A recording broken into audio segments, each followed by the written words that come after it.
ನಿತ್ಯ ಜೀವನದಲ್ಲಿ ಬೆಳಕಿನ ಚದುರುವಿಕೆಯ ಮಹತ್ವ.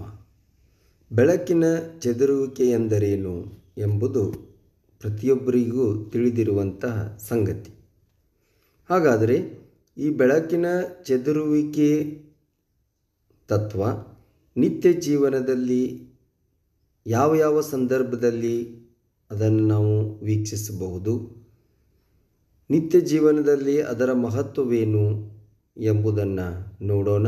ಪ್ರಸ್ತುತಿ ನಾನು ರಾಜು ಭೂಶೆಟ್ಟಿ. ಬೆಳಕಿನ ಕಿರಣಗಳು ಧೂಳು, ಅನಿಲ ಅಣುಗಳು ಅಥವಾ ನೀರಿನ ಆವಿಗೆ ತಾಗಿದಾಗ ಅವು ತಮ್ಮ ಮೂಲ ಮಾರ್ಗದಿಂದ ವಿಮುಖವಾಗುವ ವಿದ್ಯಮಾನವನ್ನು ಬೆಳಕಿನ ಚದುರುವಿಕೆ ಎಂದು ನಾವು ಕರೆಯುತ್ತೇವೆ. ಅಂದರೆ ಇಷ್ಟೇ, ಬೆಳಕು ನೇರವಾಗಿ ಹೋಗುವ ಬದಲು ಬೇರೆ ಬೇರೆ ದಿಕ್ಕುಗಳಲ್ಲಿ ಹರಡುತ್ತದೆ ಅಥವಾ ಹರಡಿಕೊಳ್ಳುತ್ತದೆ. ಇದನ್ನೇ ನಾವು ಬೆಳಕಿನ ಚದುರುವಿಕೆ ಅಂದರೆ ಹರಡಿಕೊಳ್ಳುವುದು, ಬೇರೆ ಬೇರೆ ದಿಕ್ಕುಗಳಲ್ಲಿ ಹರಡಿಕೊಳ್ಳುತ್ತೆ. ನಿತ್ಯ ಜೀವನದಲ್ಲಿ ಇದರ ಮಹತ್ವವನ್ನು ನಾವು ವಿವರಿಸುವುದಾದರೆ, ಮೊಟ್ಟ ಮೊದಲಿಗೆ ಚದುರುವಿಕೆಯು ಆಕಾಶದ ನೀಲಿ ಬಣ್ಣ,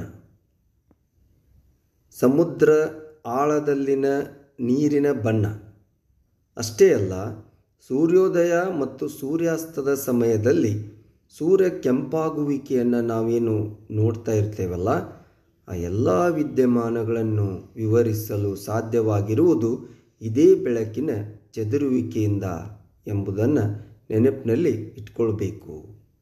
ಅಷ್ಟೇ ಅಲ್ಲ, ಔಷಧ, ಪರಿಸರ ಮೇಲ್ವಿಚಾರಣೆ ಮತ್ತು ವಸ್ತು ವಿಜ್ಞಾನದಂತಹ ವೈವಿಧ್ಯಮಯ ಕ್ಷೇತ್ರಗಳಲ್ಲಿ ಪ್ರಾಯೋಗಿಕ ಅನ್ವಯಿಕೆಗಳನ್ನು ಕೂಡ ಇದು ಹೊಂದಿದೆ. ದ್ರವ್ಯದೊಂದಿಗೆ ಬೆಳಕು ಹೇಗೆ ವರ್ತಿಸುತ್ತದೆ ಎಂಬುದನ್ನು ಅರ್ಥ ಮಾಡಿಕೊಳ್ಳಲು ಬೆಳಕಿನ ಚದುರುವಿಕೆ ಸಹಾಯ ಮಾಡುತ್ತದೆ. ಇದರಿಂದ ವಿವಿಧ ತಂತ್ರಜ್ಞಾನಗಳಲ್ಲಿ ಪ್ರಗತಿಗೆ ಕಾರಣವಾಗುತ್ತದೆ.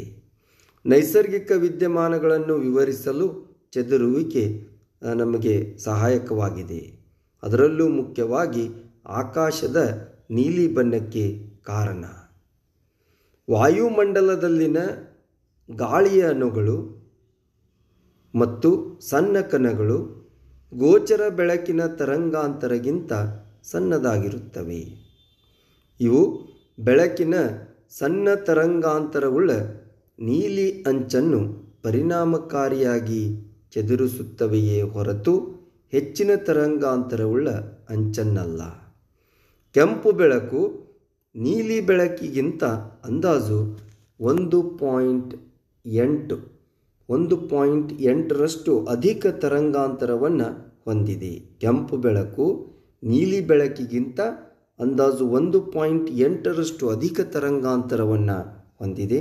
ಆದ್ದರಿಂದ ಸೂರ್ಯನ ಬೆಳಕು ವಾಯುಮಂಡಲವನ್ನು ಪ್ರವೇಶಿಸಿದಾಗ ಗಾಳಿಯಲ್ಲಿರುವಂತಹ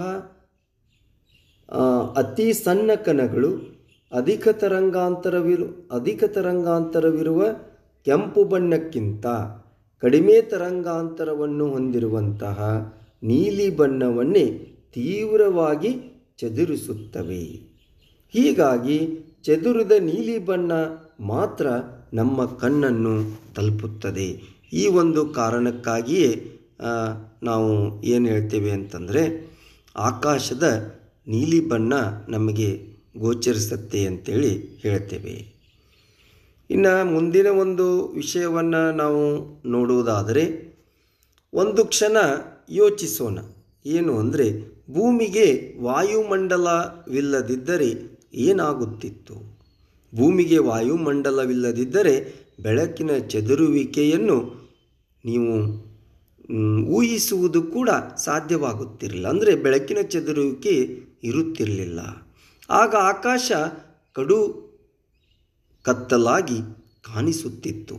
ಇದೇ ಕಾರಣಕ್ಕಾಗಿ ಅತಿ ಎತ್ತರದಲ್ಲಿ ಹಾರುತ್ತಿರುವ ಪ್ರಯಾಣಿಕರಿಗೆ ಆಕಾಶವು ಕಪ್ಪಾಗಿ ಕಾಣಿಸುತ್ತದೆ ಎಂದು ನಾವು ಹೇಳುತ್ತೇವೆ.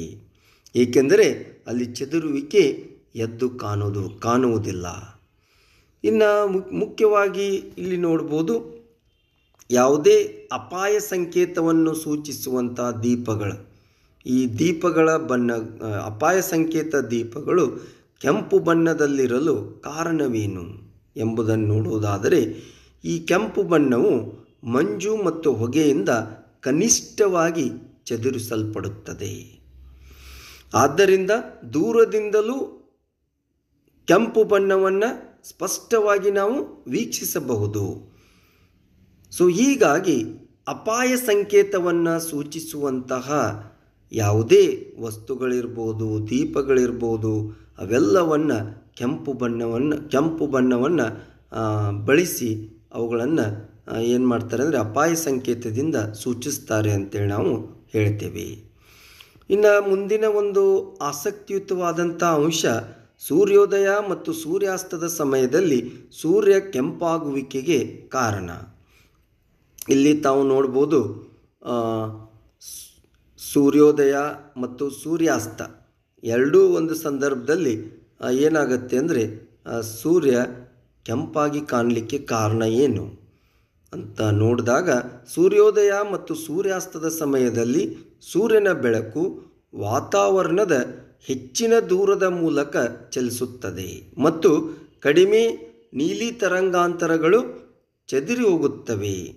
ಇದರಿಂದಾಗಿ ಉದ್ದವಾದಂತಹ ಕೆಂಪು ತರಂಗಾಂತರಗಳು ಮಾತ್ರ ನಮ್ಮ ಕಣ್ಣುಗಳನ್ನು ತಲುಪುವುದರಿಂದ ಏನಾಗುತ್ತೆ ಅಂದರೆ ಸೂರ್ಯೋದಯ ಮತ್ತು ಸೂರ್ಯಾಸ್ತದ ಸಮಯದಲ್ಲಿ ಸೂರ್ಯ ಕೆಂಪಾಗಿ ಗೋಚರಿಸ್ತಾನೆ ಅಂತೇಳಿ ನಾವು ಹೇಳ್ತೇವೆ.